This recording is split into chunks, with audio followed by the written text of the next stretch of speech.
नमस्कार. टुडे समाचार न्यूजमध्ये सर्व प्रेक्षकाचं स्वागत आहे. मी हुकमत मुलानी. मी तुम्हाला सतत वेगवेगळ्या मुलाखती दाखवतोय. महामानव डॉक्टर बाबासाहेब आंबेडकर हे कसबे तरोळे या ठिकाणी उस्मानाबाद धाराशिव तालुक्यातल्या गावामध्ये मुक्कामाला आले होते. तिथं महात्मा गोतंदार परिषद घेतली. मी त्या ठिकाणची सर्व ग्राउंडची स्टोरी दाखवली मी तुम्हाला झिरोची. आता मी तुम्हाला असेच एक आंबेडकर चळवळीचे अभ्यासक प्राध्यापक डी मस्के सर आहेत. मी त्यांची खास विशेष मुलाखत घेतो आहे. त्यांना वेगवेगळ्या विषयावर बोलण्यासाठी अधिकची माहिती आहे, म्हणून मी आज खास आंबेडकर चळवळीचे आहेत ते त्यांना अभ्यास आहे त्याबद्दलचा, म्हणून मी त्यांची आज खास विशेष मुलाखत दाखवतो आहे. सर, तुमचं टुडे समाचार न्यूजमध्ये स्वागत आहे. सुरुवातीला परिचय सांगा तुमचा. नमस्कार, मी प्राध्यापक डी मस्के, येडशी येथील जनता उच्च माध्यमिक विद्यालयातून सेवानिवृत्त झालेलो आहे. सध्या बार्शी येथे वास्तव्य करतो आहे.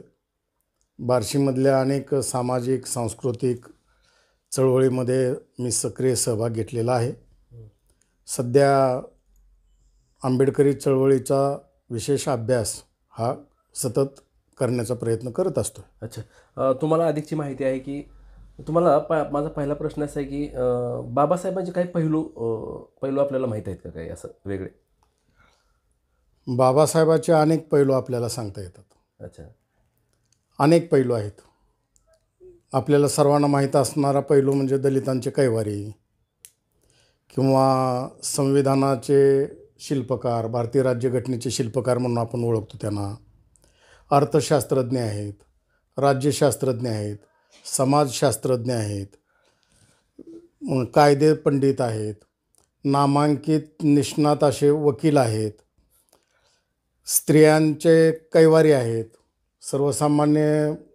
सर्वसामान्य नागरिकांचे, गोरगरिबांचे तर ते निश्चितच कैवारी आहेत. राष्ट्रीय आणि आंतरराष्ट्रीय स्तरावर त्यांची कीर्ती हे सतत लोकांच्या समोर येत असलेले आपल्याला दिसते. त्या पैलूपैकी एक मुद्दा सांगायला मला आवडेल. 2003 साली कोलंबिया विद्यापीठाला 250 वर्ष पूर्ण झाले. या 250 वर्षाच्या कालावधीमध्ये विद्यापीठाने या 250 वर्षातला आपला एकदम टॉपर विद्यार्थी कोण याची ज्या वेळेला आढावा घेतला विद्यापीठाने, त्यावेळेला नंबर 1ला नाव आलं डॉक्टर बाबासाहेब आंबेडकर. म्हणजे कोलंबिया विद्यापीठातला नंबर 1चा 250 वर्षातला नंबर 1चा टॉपर विद्यार्थी म्हणून डॉक्टर बाबासाहेब आंबेडकरांचा उल्लेख करता येतो आपल्याला. बाबासाहेबाचे अनेक पैलू, विद्यार्थी म्हणून अखंड अभ्यास करत असणारा विद्यार्थी, तो अखंड सतत अभ्यास करत असणारा, ग्रंथावर प्रेम करणारा, आपल्या कुटुंबावर प्रेम करणारा, असे बाबासाहेबाचे विविध पैलू आपल्याला नमूद करता येतील. अच्छा, बाबासाहेबांनी जे योगदान दिलं दलित समाजासाठी तर खर्च केलंच पूर्ण योगदान, मात्र ते सोडून इतर समाजासाठी किंवा इतरांसाठी काय योगदान दिले बाबासाहेबांनी? चांगला प्रश्न आहे हा. इतर समाजासाठीचं योगदान बाहेर आलेलंच नाही, समाजापर्यंत आलेलं नाही. काय विषय काय? लोकांना एवढंच माहीत आहे, दलितांचे कैवारी आणि भारतीय घटनेचे शिल्पकार. याच्या व्यतिरिक्त बाबासाहेब लोकांच्यापर्यंत पोचलेलेच नाहीत. तर उदाहरण सांगतो मी की शेतकरी हा घटक महत्त्वाचा आहे आपल्या देशाच्या दृष्टीने. पण शेतकऱ्यासाठी बाबासाहेबांनी काय केलं हे लोकांच्या समोर आलेलं नाही. तर काय गोष्टी त्याच्या मी नमूद करतो. फेब्रुवारी 1927ला डॉक्टर बाबासाहेब आंबेडकर पहिल्यांदा आमदार झाले. आणि हे आमदार बाबासाहेब हे प्रकरणच लोकांना माहीत नाही. सगळे बाबासाहेब माहीत आहेत, पण बाबासाहेब आमदार झाले होते बाबासाहेब. विधान परिषदेचे, मुंबई प्रांताचे त्यावेळेचे विधान परिषदेचे बाबासाहेब आमदार होते. कुठून निवडणूक लढवली, किती साली? 27ची घटना आहे. शासन नियुक्त आमदार आहेत. अच्छा, हां. सरकार नियुक्त आमदार आहेत ते. राज्यपाल नियुक्त आमदार आहेत ते. विधान परिषदेवरती होते. आणि फेब्रुवारी एंडला, साधारण 21 फेब्रुवारी दिवस असावा तो, की विधिमंडळामध्ये बाबासाहेबांचं पहिलं भाषण झालं. या विधिमंडळातलं बाबासाहेबाचं आमदार म्हणून पहिलं भाषण आहे. या पहिल्या भाषणामध्ये बाबासाहेब दलितांचे प्रश्न मांडत नाहीत, स्त्रियांचे प्रश्न मांडत नाहीत, अस्पृश्यांचे प्रश्न मांडत नाहीत, तर हे पहिलं भाषण बाबासाहेब शेतकऱ्यांच्यासाठी करतात. आमदार म्हणून बाबासाहेबांचं पहिलं भाषण शेतकऱ्यासाठी आहे. हे आम्ही शेतकऱ्यापर्यंत गेलंच नाही, आम्ही शेतकऱ्याला हे सांगितलेलंच नाही. आम्ही दलितांचे कैवारी म्हणून बाबासाहेबाला कवटाळून बसलो. पण खरे बाबासाहेब फक्त दलितासाठीच काम केलं का? नाही, शेतकऱ्यासाठी मोठं योगदान आहे. हा इतिहास पाहिला शेतकऱ्यांच्या कामासाठी महापुरुषांचा, तर छत्रपती शिवाजी महाराजाचं आपल्याला नमूद करता येईल की शिवाजी महाराज म्हणतात की शेतकऱ्याच्या भाजीच्या देठाला हात लावता कामा नये. पुन्हा महात्मा फुले बघा, 1883ला महात्मा फुलेंनी शेतकऱ्याचा आसूड लिहिला आणि शेतकऱ्याचं दुःख ग्रंथरूपाने जगाच्या वेशीवर मांडलं. शाहू महाराज शेतकऱ्यांचे प्रश्न मांडत होते, शेतकऱ्यांना सवलती देत होते. चहाचे मळे, कोल्हापूरच्या त्या करवीर प्रांतामध्ये चहाचे मळे निर्माण करायला लावले शेतकऱ्यांना. नवे प्रयोग केले शाहू महाराजांनी शेतकऱ्यासाठी. आणि मग हा सगळा आढावा लक्षात घेता बाबासाहेबांनी शेतकऱ्यासाठी मोठं योगदान केलेलं आहे. गेल्या वर्षी शेतकऱ्यांचा संप झाला, जवळपास 13-14 महिने तो संप चालला, 13 महिने चालला संप. पण आम्हाला माहीतच नाही की बाबासाहेबांनी 1932 ते 1939 असं 7 वर्ष शेतकऱ्यांचा संप केला. रायगड जिल्ह्यामध्ये चरी नावाचं गाव आहे. ते चरी हे त्या शेतकऱ्यांच्या आंदोलनाचं केंद्रबिंदू होतं आणि त्याच्या आसपासचे 10-12 गावं, 14 गावं हे त्या संपामध्ये सहभागी झालेले होते. शेतकऱ्यांचा पहिला संप बाबासाहेबांनी घडवून आणला. शेतकऱ्यांचे प्रश्न विधिमंडळामध्ये मांडणारे पहिला नेता हे बाबासाहेब आहेत, दुसरा कुठलाही नेता नाही. म्हणून बाबासाहेबाचं शेतकऱ्याप्रती योगदान फार मोठं असलेलं आपल्याला दिसेल. खूप अभ्यासपूर्ण भाषण हे आमदार म्हणून बाबासाहेबाचं विधिमंडळामधलं आहे, ते उपलब्ध आहे, जाणकारांनी ते जरूर वाचावं. त्याच्यात बाबासाहेब म्हणतात पंजाबमध्ये 1 एकरी किती नांगर आहेत आणि महाराष्ट्रात एकरी नांगरांची संख्या किती आहे. आज घरोघरी नांगरं झालेत, नांगर बैलजोड्या तर आता थोड्या कालबाह्य होत आलेल्या आहेत, तर ट्रॅक्टरवर सगळी नांगरणी होती. पण त्या काळाचा आढावा संपूर्ण बाबासाहेबांनी घेतला होता. आणि दुसरी गोष्ट अशी, 1937च्या दरम्यान बाबासाहेबांनी अल्पभूधारक शेतकऱ्यांना सरकारने मदत करावी असा विचार मांडला. अल्पभूधारक शेतकऱ्यांना अवजारे मोफत पुरवावीत हा मुद्दा विधिमंडळात बाबासाहेबांनी मांडला. अल्पभूधारक शेतकऱ्यांना बियाणे शासनाने मोफत पुरवावीत हा विचार बाबासाहेबांनी विधिमंडळात मांडला. मग शेतकऱ्यांच्या प्रति बाबासाहेबांचं योगदान खूप मोठं आहे. हे 90 वर्षापूर्वीची घटना आहे. त्याला 90 वर्ष होत आलीत, 85 वर्ष होऊन गेले त्याला, या घटनेला. म्हणजे आत्ता शासन कुठं थोडीफार मदत शेतकऱ्याला करायला लागले. हे बाबासाहेबांनी कधी सांगितलं? 37ला सांगितलं. दुसरी गोष्ट, 1945ला बाबासाहेबांनी पीक विमा देण्याबद्दलचं सूतोवाच्य केले. आता पीक विम्याची खूप चर्चा आहे मोठी, की आताच्या सरकारच्या नावानंच लोक सांगतात की अमक्याने पीक विमा दिला, तमक्याने पीक विमा दिला. पण देशाला स्वातंत्र्य मिळण्याच्या अगोदर आणि राज्यघटना तयार होण्याच्या अगोदर बाबासाहेबांनी 1945ला शेतकऱ्याला पीक विमा दिला पाहिजे हा विचार मांडलेला आहे. शेतकऱ्यांचा पहिला मोर्चा बाबासाहेबांनी मुंबईला काढला.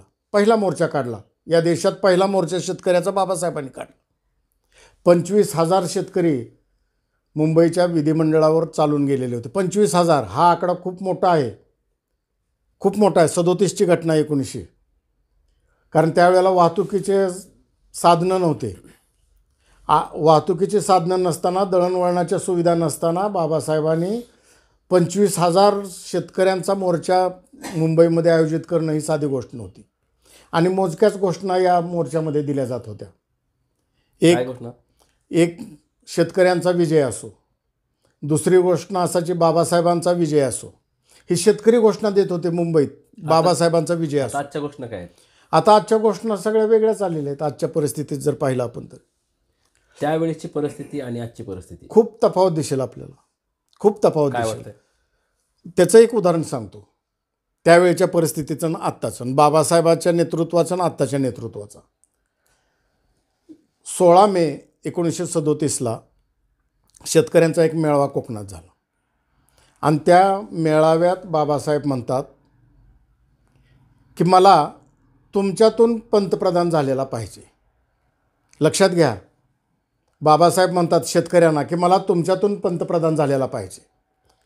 बाबासाहेब असे नाहीत म्हणाले मला पंतप्रधान करा मी तुमचे प्रश्न सोडवतो, असे नाहीत म्हणाले बाबासाहेब. हा फरक आहे त्यावेळच्या नेतृत्वाचा आणि आत्ताच्या नेतृत्वातला. बाबासाहेब म्हणतात तुमच्यातला पंतप्रधान झाला पाहिजे, 80% लोकांचा पंतप्रधान झाला पाहिजे. पांढरपेशी समाजातला पंतप्रधान नको, बाबासाहेबांनी असा स्पष्ट मुद्दा मांडलेला आहे. दुसरा मुद्दा बाबासाहेबांनी त्या मेळाव्यात मांडलेला होता, शेतकरी मेळाव्यामध्ये, की साप आणि मुंगूस यांची युती होऊ शकत नाही, लांडगा आणि शेळी यांची युती होऊ शकत नाही, यांची आघाडी होऊ शकत नाही. तसं शेतकरी आणि भांडवलदार यांची आघाडी होऊ शकत नाही. आज जे शासन वर्तमान काळातलं आपण पाहिलं तर हे भांडवलदार दार्जिने असलेलं आपल्याला दिसेल. आणि भांडवलदार आणि शेतकरी हे विरोधाभास आहे, हा विरोधाभास आहे. भांडवलदार शेतकऱ्याच्या हिताचा निर्णय घेईल असं नाही, तो स्वतःच्या उद्योगाच्या हिताचेच निर्णय घेणार. हा मुद्दा या सर्वसामान्य लोकांनी आपण लक्षात घेणं आवश्यक आहे की शेतकऱ्यासाठी बाबासाहेबांनी खूप मोठं योगदान दिलेलं आपल्याला दिसेल. हा एक मुद्दा झाला शेतकऱ्यांच्या संदर्भातला. दुसरा मुद्दा आहे महिलांच्या संदर्भात. महिलांच्या संदर्भात खूप मोठा निर्णय बाबासाहेबांनी घेतलेले आपल्याला दिसतील.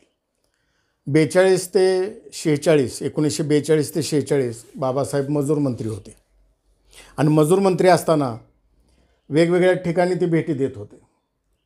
धनबादच्या खाणीला भेट दिली बाबासाहेबांनी आणि त्यांना दिसलं की गरोदर महिला तिथं काम करते. आणि मग बाबासाहेबांनी निर्णय घेतला की गरोदर महिलांना 6 महिने रजा मिळाली पाहिजे. बाळंतपणाची रजा बाबासाहेबांनी दिली महिलांच्यासाठी. मग त्यावेळेसपासून त्यावेळपासून की बाळंतपणाची रजा महिलांना दिली. ते संविधानात आणली, पुन्हा संविधानातून महिलांना सुरक्षा दिलेली आहे. आपले जे मार्गदर्शक तत्त्व आहेत कलम 36 ते 51 मधले, त्यामध्ये महिला संरक्षण आणि आरोग्याच्या संदर्भातल्या तरतुदी आलेल्या आपल्याला दिसतील. तर महिलांच्यासाठी मोठं सगळ्यात दुसरं महत्त्वाचं योगदान काय आहे, त्यांना प्रौढ मताधिकार दिला महिलांना न मागता. जगामध्ये संविधानाच्या सुरुवातीलाच अंमलबजावणीबरोबरच महिलांना प्रौढ मताधिकार देणारा भारत हा जगातला पहिला देश आहे. इंग्लंडमध्ये सुद्धा 700 वर्ष महिलांना संघर्ष करावा लागला होता प्रौढ मताधिकारासाठी.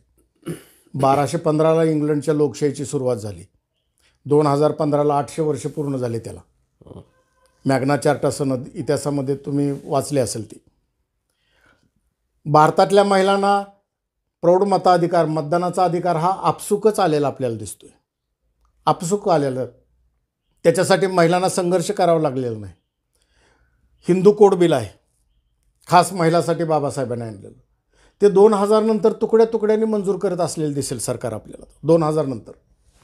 त्याच्या अगोदर तर आलेलंच नाही. एखादा दुसरा कायदा आला. पण हिंदू कोड बिलाची अंमलबजावणी केली असती तर आज एकाही पुरुषाची आपल्या बायकोला सोडून देण्याची हिंमत झाली नसती. का? त्या हिंदू कोड बिलामध्ये बाबासाहेब म्हणतात की महिला बायकोचं नाव पुरुषांच्या बरोबरीनं, तिच्या नवऱ्याच्या बरोबरीनं जर सातबाऱ्यावर आलं, जर घराच्या सातबाऱ्यावर आलं तर नवऱ्याची हिंमत नाही त्याला घराच्या बाहेर हो म्हणायची. बायकोचं नाव जर सातबाऱ्यावर आलं आणि घराच्या सातबाऱ्यावर आलं तर नवरा बायकोला घराच्या बाहेर काढू शकणार नाही, कारण अर्धा हिस्सा आहे ना तिचं त्याच्यात. मग हे हिंदू कोड बिलामधून आलेलं होतं. म्हणून महिलांच्यासाठी मोठं योगदान बाबासाहेबाचं असलेलं दिसेल. अनेक गोष्टी नमूद करता येतील. विद्यार्थ्यासाठीचं योगदान तसंच आहे. विद्यार्थ्यांना सवलती देणं, बाबासाहेबांनी त्या काळातच 10 विद्यार्थी परदेशात शिकायला पाठवलेले होते. आरक्षण बाबासाहेबांनी संविधानाच्या अगोदर आरक्षण मिळवून दिलं होतं मागासवर्गीयांना, संविधान निर्माण होण्याच्या अगोदर. संविधान निर्माण होण्याच्या अगोदर. दुसरं, ओबीसीसाठीचा मुद्दा फार महत्त्वाचा आहे. ओबीसी हे नाव हे बाबासाहेबांनी सुचवलेलं आहे. हे ओबीसी नाही माहीत नाही. आज जो ओबीसी मराठा आरक्षण आणि ओबीसी आरक्षणाचा संघर्ष आज महाराष्ट्रात चाललेला आपल्याला दिसतोय, पण अनेक ओबीसींना माहीत नाही की आपलं हे नामकरण बाबासाहेबांनी केलेलं आहे. 1932ला स्टार्टर कमिटी नावाची कमिटी नियुक्त झालेली होती आणि त्यात बाबासाहेब एक सदस्य होते. आणि त्यावेळेला त्या कमिशनच्या समोर समितीसमोर SC ST आणि ओपन खुला गट याच्यामधला जो मोठा गट आहे त्याला ऑदर बॅकवर्ड क्लास हे बाबासाहेबांनी नामकरण केलेलं आहे. हे ओबीसी नाही, आमच्या माहीत नाही, ओबीसी बांधवांनी हे लक्षात घेतलं पाहिजे. म्हणजे हे जर योगदान आपण असं पाहिलं, संविधान तर सगळ्यासाठीच लिहिलं आहे. संविधानाचं मोठं योगदान आहे बाबासाहेबांचं. हे काय एका दलितासाठी लिहिलेलं नाही, सर्व भारतीयांच्यासाठी लिहिलेलं आहे. त्यामुळं अनेक पैलू बाबासाहेबाचे असे दलितेतरासाठी बाबासाहेबांनी काय केलं हा एक मोठा संशोधनाचा विषय आहे. त्यातले एक 2-4 असे उदाहरणादाखल मी आपल्यापुढे ठेवलेले आहे. अच्छा, मला सांगा, बाबासाहेबांनी दलितासाठी खूप काही केलं. बाबासाहेबांचे विचार आणि आजचा दलित समाज याबद्दल काय वाटते तुम्हाला? महत्त्वाचा प्रश्न आहे. बाबासाहेबांचे विचार आणि आजचा दलित समाज, तर काय गोष्टी नमूद आपल्याला कराव्या लागेल. नुसतं दलित समाजाबद्दलच बोलून चालणार नाही की बाबासाहेबांचं योगदान सर्व समाजासाठी आहे, बरोबर आहे, बहुजन समाजासाठी आहे. म्हणून मी एका भाषणाकडे लक्ष वेधू इच्छितो. 25 नोव्हेंबर 1949ला संविधान सभेमध्ये बाबासाहेबांनी शेवटचं भाषण केलं. या शेवटच्या भाषणामध्ये बाबासाहेबांनी आपल्या देशासमोरील लोकशाहीसमोरील काही धोके सांगितलेले आहेत. काय धोके सांगितलेले आहेत त्याच्याकडे आपलं लक्ष वेधणं आवश्यक वाटतं मला. तर उदाहरणार्थ, राजकीय पक्षांनी आपल्या पक्षाच्या विचारधारेपेक्षा, आपल्या तत्त्वप्रणालीपेक्षा देशाला कमी महत्त्व दिलं तर देशाचं स्वातंत्र्य धोक्यात येईल. हा महत्त्वाचा मुद्दा शेवटच्या भाषणात बाबासाहेबांनी सांगितलेला आहे की राजकीय पक्षांनी, आपल्या देशातल्या राजकीय पक्षांनी आपल्या पक्षाची विचारधारा ही देशापेक्षा मोठी मानता कामा नये. देश मोठा आहे, पक्ष नंतर आहेत. देशच राहत नसेल तर पक्ष कसे राहतील? त्यामुळे देश मोठा आहे आणि पक्षाची विचारधारा आणि तत्त्वप्रणाली ही देशापेक्षा कमी महत्त्वाची आहे. म्हणून अगोदर देशाला प्राधान्य दिलं पाहिजे. हा महत्त्वाचा मुद्दा त्या शेवटच्या भाषणात सांगितला बाबासाहेबांनी. दुसरा असा मुद्दा सांगितला की संविधान अतिशय चांगलं आहे, ते राबवणारे जर वाईट असतील तर संविधान वाईट होईल, आणि संविधान वाईट असेल आणि ते राबवणारे जर चांगले असतील तर ते संविधान चांगलं म्हणून गणलं जाईल. म्हणजे संविधान राबवणाऱ्यांचे हात कसे आहेत त्याच्यावर संविधानाची यशस्वीता अवलंबून आहे. अच्छा, हा एक महत्त्वाचा मुद्दा त्यात सांगितला. तिसरा महत्त्वाचा मुद्दा बाबासाहेबांनी सांगितलेला आहे की इथल्या लोकांनी, नुसतं दलितच नाही, सगळ्याच बहुजनांनी आपल्या समाजासाठी, आपल्या प्रश्नासाठी जे आंदोलनं करायचे आहेत हे आंदोलनं संविधानिक मार्गाने, घटनात्मक मार्गाने केले पाहिजेत, हे सांगितलेलं आहे. असहकार आंदोलन, जाळपोळ, हिंसा याला तिलांजली दिली पाहिजे असं बाबासाहेब म्हणतात. अच्छा, बाबासाहेबांनी अनेक आंदोलनं केली, एकही त्यांचं आंदोलन हिंसात्मक राहिलेलं नाही. सगळे आंदोलनं बाबासाहेबाची अहिंसक मार्गाने झालेले आहेत. बुद्धाची अहिंसा ही बाबासाहेबांनी स्वीकारलेली आहे. गांधीजीचा सत्याग्रह आणि अहिंसा हाही बाबासाहेबांनी स्वीकारलेला आपल्याला दिसेल. म्हणजे सगळेच आंदोलनं, मग ते चौदार तळ्याचं सत्याग्रह घ्या, काळाराम मंदिराचा सत्याग्रह घ्या, मनुस्मृतीचं दहन घ्या, हे सगळे आंदोलनं बाबासाहेबांनी शांततेच्या मार्गाने, अहिंसक मार्गाने केलेले आपल्याला दिसून येतात. अच्छा, म्हणून भारतीय जनतेने हिंसक मार्ग सोडला पाहिजे असा महत्त्वाचा संदेश बाबासाहेबांनी त्या शेवटच्या भाषणात दिलेला आहे. आणि दुर्दैवाने आज आपल्या देशामध्ये जे आंदोलन होतात, मग ते दलितांच्याकडून केले जाणारे असू द्यात किंवा बहुजन समाजातल्या इतर समाजाचे आंदोलनं असू द्यात, त्यात पहिल्यांदा हिंसा सुरू होते. पहिला दगड सरकारी मालमत्तेवर पडतो, पहिला दगड STवर पडतो. आणि बाबासाहेब म्हणतात ते सोडून द्या, संविधानिक मार्गाने संघर्ष करा. म्हणून हा संदेश या भारताच्या भवितव्यासाठी, समाजाच्या भवितव्यासाठी हा महत्त्वाचा संदेश असलेला आपल्याला दिसून येईल. अच्छा, काय तुमचा काय संदेश असेल आता आपण आज मुलाखत घेतोय? तर बाबासाहेबापेक्षा मी थोडाच मोठा आहे. बाबासाहेबाचा संदेश मी सांगतो की तोच संदेश असेल अच्छा, की संविधानाप्रती प्रेम केलं पाहिजे. संविधानाला आज धोका निर्माण झालेला आहे असं म्हटलं जातं आहे. संविधान पायदळी तुडवलं जातं आहे. गेल्या 70 वर्षात घडली नाही अशी घटना 2018मध्ये घडली, ऑगस्ट 2018मध्ये, की भारतीय संविधान जाळलं गेलं जंतर मंतरवर दिल्लीच्या. त्याच्या विरोधात खटला दाखल केला नाही सरकारने देशद्रोहाचा. पण बारीक सारीक गोष्टी समोर आल्या की त्याच्यावर देशद्रोहाचे खटले दाखल करत असलेले अनेक उदाहरणं आपल्यासमोर दिसतील. म्हणून बाबासाहेबाचा जो संदेश आहे संविधानाच्या शेवटच्या भाषणात दिलेला, त्याच संदेशाचं पालन सर्वांनी करावं एवढीच अपेक्षा. अच्छा, धन्यवाद. तुम्ही आमच्या टुडे समाचारवर मुलाखत दिली. विशेष तुम्ही महामानव डॉक्टर बाबासाहेब आंबेडकर यांचा 67वा महापरिनिर्वाण दिन 6 डिसेंबरला साजरा झाला आणि त्याच्यानंतर आज 9 डिसेंबर 2023 तारीख आहे. मी तुम्हाला त्याच अनुषंगानं विशेष मुलाखतीसाठी मी तुम्हाला बोलवलं आहे. हे माझे गुरु आहेत, मी त्यांचा शिष्य आहे. विशेष मी त्यांची मुलाखत घेतो हे थोडं मला असं वेगळं वाटतं, कारण गुरुची मुलाखत शिष्यांना घेणं, गुरूंना प्रश्न विचारणं हे थोडं वेगळं असतं. मात्र आज योग आला आहे, त्यांची परवानगी घेऊनच मी त्यांना प्रश्न विचारले. तर तुम्ही जी माहिती दिली त्याबद्दल तुमचे खूप खूप धन्यवाद. आणि आपण असे वेगवेगळे विषय दाखवणार आहेत, वेगवेगळ्या मुलाखती दाखवणार आहे मी तुम्हाला सरांच्या.